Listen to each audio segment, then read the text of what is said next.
Hi, my name is Hat here. I'm bringing you Week 1, Season 2 of the GBA. We have the Oklahoma City Thunderous. That's us. We're battling Cooper or the Utah Jasmine. If he has YouTube channels, if he's still uploading, and his Twitters, all that'll be in the description below. So be sure to check that out. If you don't know what the GBA is, definitely check out Magnitude's channel or the WordPress, which will be in the description. But short kind of story of it is it's basically like fantasy football only with Pokemon. So everyone they draft, and only you can have that draft pick. So no one else is able to have what you have, and then you have battles each week. But like I said, there'll be links in the description to check all of that out. We're battling Cooper, like I said. And he's got a really interesting team. And the thing that's cool about Cooper is he actually goes through and breeds all of his stuff legit. So he doesn't use Pokegen or anything like that, Salve. He breeds it all. So the Suicune and the Zapdos, I'm assuming he actually had to take the time to soft reset for, which is pretty cool. But you know, we'll get into it. Man, how much time did I leave to go do this? Well, I guess while we're waiting for the screen to change, have you guys heard of the band The Hush Sound? I've been really digging the song Momentum as of late. I just got introduced to him, so go check that song out. But here we go. We got Cooper all in blue. He's challenging us. I'm gonna lead out with Hippowdon. I figured, looking at his team, I had two choices. I could lead out with Thunderous and maybe get a Volt Switch, or I could just lead off with Hippowdon and bring up the sand right away and possibly yawn something. This is a very different Hippowdon. It does not have Stealth Rock on it. And the substitute I was not expecting. I haven't seen sub Zapdos in a very long time, probably not since 4th gen. So I just kind of assumed that once I saw the substitute that he was either sub Toxic or sub Agility. And I found out after the match that Cooper's actually sub 3 attack for this match anyway. But he goes for the Hidden Power Ice. And I have Edgequake on this, so I figure I'll break the sub. And after leftovers, he shouldn't be able to get a 2-hit KO, or if he does, it'll just be due to min-max damage rolls. But luckily, I hit that Stone Edge, and then, he's taking a little bit from the sand. Leftovers is, recovering that off. So we're in the same spot we were. He's just 25% lower in HP. And I'm about 48, 51% lower, somewhere in that range. But he's going to switch out, which is interesting. I guess he didn't want to risk the min-max damage thing, and he's actually going to trap me, or try to trap me, to get rid of this, because this Hippowdon poses a massive threat. But I double switch as well. I figure I'm going to abuse the sand. I'm going to get the Sand Rush, because if you notice, I didn't have Mold Breaker, and I'm not floating on a balloon. This Excadrill is, I don't want to say a custom or unique set of mine, but it's a set that I never really see people using. And my buddy and I kind of created a variation of it, but it's Assault Vest Excadrill. And he needs to keep his Gothitelle alive. We'll see later in the match this Gothitelle was designed specifically to counter one thing of mine if I were to bring it, which I did. It was my Clefable. So he's got to keep that alive. I figured I'd go for the X-Scissor. I didn't really know that he was going to switch out or not, but I figured with the Assault Vest I really didn't have much to lose. But with the Intimidate and the not very effective, it barely does anything. And then this Thunderous, it's a little different as well. I got to give credit to my man GE. Go subscribe to him. He's a pretty funny dude, great battler. But he came up with Bulky Thunderous, or at least he was the first person and the only person I've seen with it. So this is a variation of that Bulky Thunderous. It's got a little more HP, a little more special defense, and it has leftovers, so it can take some hits, but it still hits quite hard. And I've really been liking this when I was using it in some practice matches and stuff. We find out after that damage, him being -1 and I'm modest, max attack, special attack, plus stab, that he's actually Assault Vest tip on top, and that's why it doesn't take it out. So that was pretty crucial, because he got a lot more damage on my Thunders than I would have liked. But at least I got rid of his Assault Vest user and Rapid Spinner. I end up not having rocks or any kind of hazards on this team, which is kind of rare, because I normally like to get Stealth Rocks up for this GBA. But this really threw me. So with the Volt Switch and him going down, I figure Infernape is going to be a great choice into this. I'm a Mix Ape for this match, and he ends up going into Cloyster. So I was like, okay, well, just based off normal battle knowledge, I was like, close combat will take this thing out, no problem. Nope. Turns out he's invested in HP in a special variant of Cloyster, and he said he lived at about 10 HP, I think it was, something around that range, between 3 and 10 HP, somewhere in there. But he ends up going for the Surf and just completely killing Infernape. And anyone who was a fan last year of the the GBA and the OKC Thunder. So you know that Infernape put a lot of work in. So for him to start off Season 1 going 0-1 is quite odd. But I figure I'm just going to go into Thunders. I'll Volt Switch out to get the kill. And this scared the hell out of me. I accidentally misclicked and with Garchomp, and I'm Choice Scarf. And as soon as I saw the click because I went to hit the move underneath it. And my stylus just slipped and it hit it. And I just kind of dropped my stylus and went, great, I just lost my Scarf Chomp. And luckily I live with 10 HP. And I couldn't believe it. I was like, okay, well, luckily we have no hazards up on the field. So if need be, I have a Revenge Killer in the wings. But I'm going to go into my specially defensive Clefable. It's named Jay Leno. I don't remember why my buddy and I named it Jay Leno. I think his girlfriend was looking at it and was just kind of like, it kind of looks like Jay Leno, so we went with it. But Clefable kind of shuts down his Whimsicott. But this is exactly what he wanted. He wanted to get his Gothitelle in on my Clefable. This is Shadow Tag. I did end up checking. And this is that really annoying Gothitelle set that traps and then just Calm Minds all over.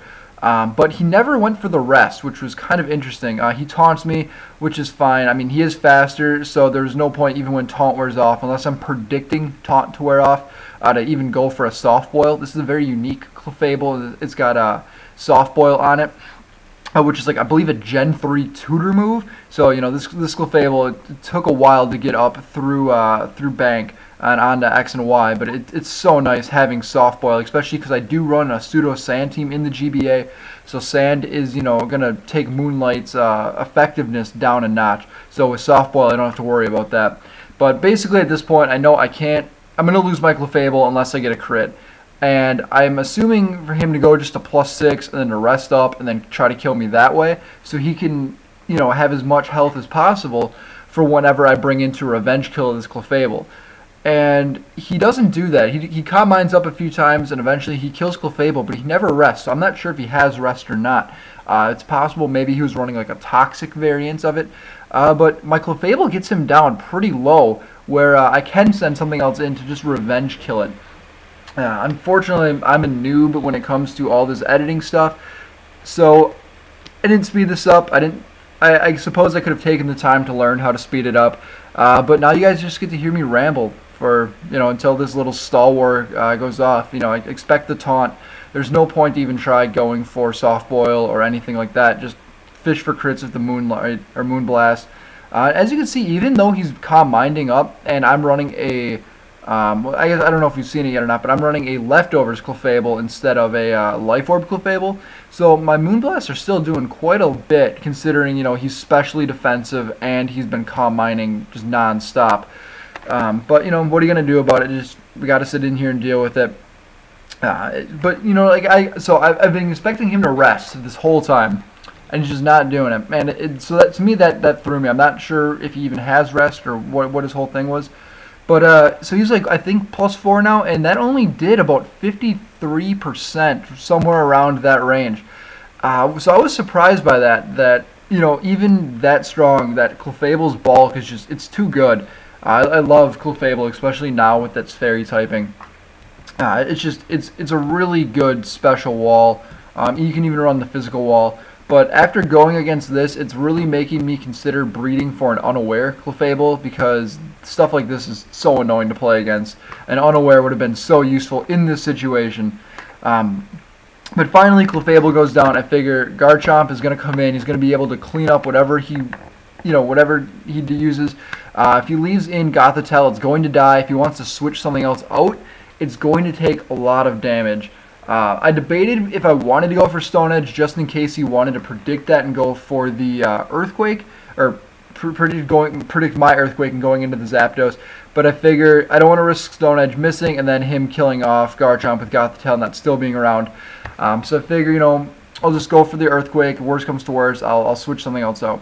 But I switch out because he knows I'm locked into Earthquake at this point. I figured it'll just be Death Fodder. I didn't expect him to sub, actually. I guess I should have, seeing that I was forced to switch, but I figured he would just go for damage, you know, if I maybe predicted a Roost or something like that, and he didn't just kind of kill me off. But I kind of switched in Hippowdon more as fodder, just to get the sand up again so I can have Excadrill to start running shop, because, you know, who doesn't like Sand Rush Excadrill?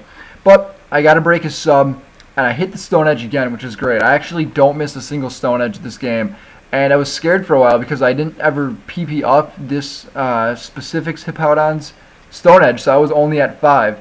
And I took Ice Fang off for Earthquake on this set, and I didn't have any other way to attack him with this Hippowdon once I was out of Stealth or Stone Edge. But as you can see, you know, he's kind of just fishing for that miss, trying to get that sub up to have a sub and get the kill at the same time. But really, what this is doing is just kind of, you know, getting me leftovers, and I'm keep breaking his sub, so it's good for me. And like I said, he doesn't have Roost. He said he was, you know, sub 3 attacks. So even though I know I'm still in range of dying at any moment whenever he chooses to attack me, it's just kind of nice that if he's not going to do it and he's going to keep playing this game, because like I said, I'm expecting him to have Roost, that I'm able to have this. So I figure, might as well, I have the Assault Vest on. I'm going to be able to take any hit he's going to have, even if it is Heat Wave. Might as well keep Hippowdon alive one more time, just as more fodder, and get the sand up one more time if I need it. So I know I'm going to outspeed him, and he knows this as well, and he's got to debate, is it really worth losing his Zapdos right now? And he figures there's no point in saving it with what he has left and what I have left, so he's just going to let it go down, and Rock Slide's going to take that out. And so now my Sandstorm subsides, so I'm really glad that I saved Hippowdon now, because I'm able to go in and I'm able to get that sand one more time. He is going to go into his Suicune, which we have not seen yet this whole battle. I kind of expected maybe a Calm Mind because my switch seemed kind of obvious, but he's just going to go for the Scald, probably trying to get the burn and as much damage as possible. He probably knows he doesn't have a lot of time to mess around, and this works out great for me because now I get the full 5 turns of Sandstorm, or 4 turns of it, just because, you know, I died on that switch, and he's going to get buffeted. I doubt he'd have a Sash Suicune. You know, as we see, he's got the leftovers. But it's just kind of nice now. I get that item knowledge, and I'm just going to go into Thunderous. I figure I'll keep Excadrill in the wing, worst comes to worst, but I'm just going to fire off a really strong Thunderbolt, and that does about 70-75% somewhere in there.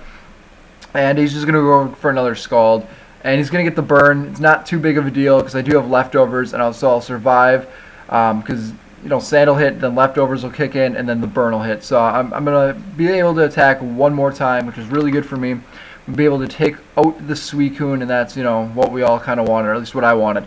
But, you know, our Thunderous is going in big. First game, overall #1 draft pick for our team in the second season, and it went 3-1 this first game. So it's got a nice kill death differential going, and that one death is really just from Sandstorm of my own doing. He didn't technically die from an opponent's move, which, you know, I like in that kind of regard, that I kind of killed him myself. So he could have maybe gone for a 4th kill. I'm not sure.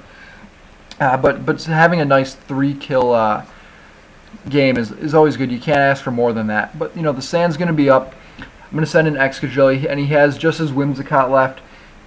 And it's kind of over at this point because X-Scissor is going to do more than what Giga Drain can get back. I unfortunately don't have Iron Head on this set. I maybe should have thought about that and replace that with something. But this is an Excadrill I had over from one of the old games in the GBA. I didn't really change the move setup too much. I just kind of grabbed it because I knew this is the one I wanted.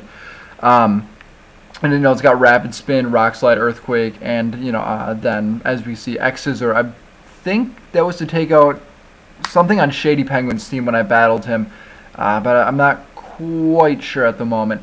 But Sand subsides, it's fine. He's going to Giga Drain. He is faster than me now without Sand, but with the Assault Vest, I'm able to take that hit quite nicely, even though it's stab. And it's going to end the game right there. So great game, Cooper. The Oklahoma City Thunder start out the season strong with a 2-0 victory to go 1-0 on the season.